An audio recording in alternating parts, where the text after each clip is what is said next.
You know, the ingenuity shown by native people around the world never fails to amaze me, particularly those that live in really remote regions, like the Kalahari Bushmen.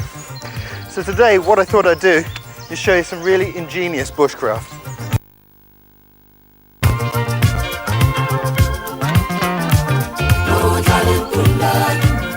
One of the things I want to show you is how to make a straw for collecting water.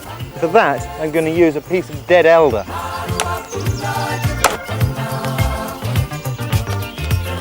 This is one of those less pleasant sights we come across in the outdoors all the time these days. Bits of wire left behind by agricultural use. But even that can have its uses. One of the most important tools for native people was the digging stick, with which they could lift roots from the ground and find water.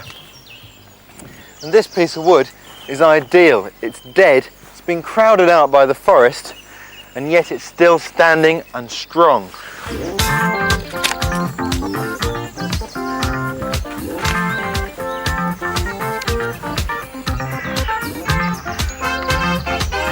I've carved this end to a strong, durable point, ideal for digging, but I'm going to make it even stronger by hardening it in a fire. To fire harden this stick, I just heat it until it's on the verge of scorching, but not quite. And that'll make the end good and hard and resilient when we're digging in the ground. The nice thing about the elder we gathered earlier is that in the middle, it's soft and pithy. And with the piece of wire that I gathered, which I've straightened and heated, I can easily burn out the pith to make a drinking straw. Well, I've burned through the stick from both ends and then cut them off clean, and now I'm just using the wire to tidy up the inside of the stick. Should be just about ready. Yeah, it looks good. I'll show you.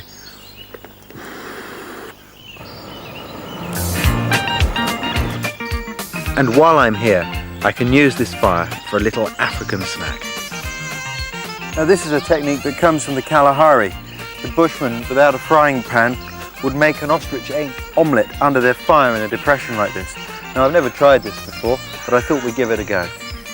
The idea is for the heat of the ground under the fire to cook the omelette from one side, while a little bit of heat from the embers cooks the other side. Let's see how the omelette's doing. Perfectly cooked.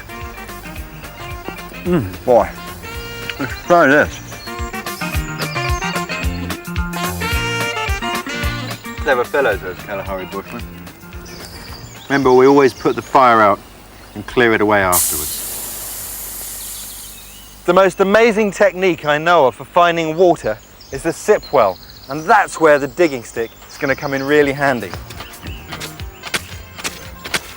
It's great for low-lying sandy areas where the soil is moist but not wet enough for water to run and collect in any holes you dig. I'm going to take some grass, just some dry grass, push that down in the bottom of the hole. Then the straw that we made earlier, pack some more grass around the top of that and fill the hole back in. Now this is the clever bit. We suck. This is going to take a few minutes. We're creating a vacuum at the bottom of the hole that's going to draw moisture through the grains of sand and into the hole and eventually up the tube.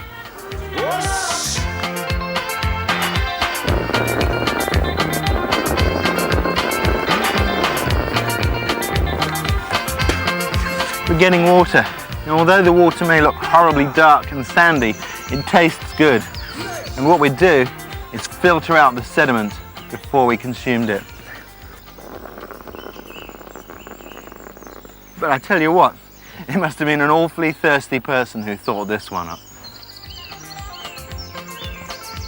Drinks can like this can be used for fishing, believe it or not.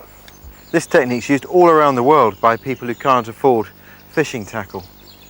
The thing about this technique is it's as cheap as fishing can come. For a lure, I'm just going to use a simple little rubber jig like that. It's got a weighted hook which makes it ideal for casting.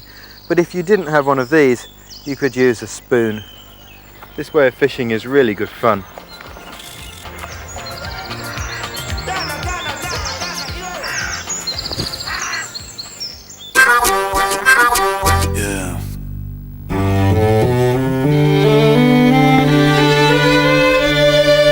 It's kind of bizarre, but around these parts, there's always someone popping up out of the ground. Something to do with the labyrinth of potholes, caves and lead mines that make up the Derbyshire Peak District. This cave, the Peak Cavern, has been carved out by water and is known locally by the delightful name of the Devil's Arse. It's an amazing looking landscape here. We've got the limestone almost erupting out of the ground.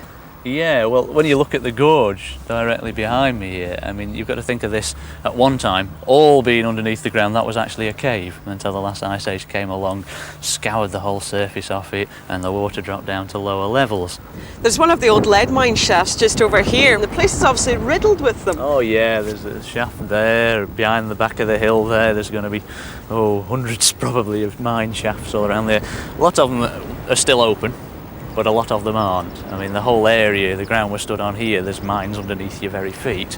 What part did Peak Cavern play in all this? Right, well, Peak Cavern, well, if you hadn't got ropes, you couldn't get into the mines. So as soon as vertical mining started, you would obviously need rope to get into the mines. And that's where the rope makers hung out? That's where the rope makers came into, yeah. How many people would have been making rope down here? Well, it depends on really the century that they were actually living inside the entrance, because they'd actually live inside here as well. And there was 4 big families inside here, and I say big families, 12 people per unit, and there could have been 40, 50 people living inside here. I know there is 14 sites of dwellings inside the entrance. Visitors to the cave in the 19th century really knew how to do it in style.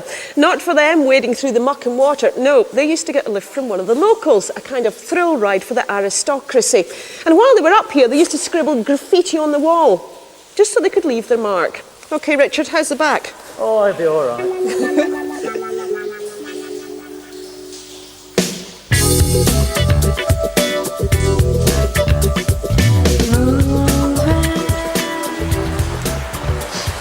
Do you want to spend all your time crawling about in the mud, hundreds of feet underground? It's exploration, really. It's like landing on the moon, except you haven't got the expense of a rocket in this case. I'd like to point out, however, that on the moon there is a little more space. Caves are cold, a constant 7 degrees and full of water. So a wetsuit is essential, as well as a helmet and a lamp, and most importantly, someone who knows what they're doing. Well, we're going to be all right for a fry-up later, aren't we? A fry-up later, yeah. I don't think they're the kind of mushrooms you'd really want to eat. People seem to think that there's no life inside a cave. There is. There's all sorts of things. They've just recently found in other caves around this area a very rare kind of beetle that actually lives underneath all the silt inside here. It's probably been here since the second glacial melt, so that's 27,000 years ago. It's been living underground in the cave systems and totally evolved in its own species. By the way, why is it called the Devil's Arse? Well, when it actually floods, there's lots of trapped air in the system, so what kind of sound does trapped air make? Yeah.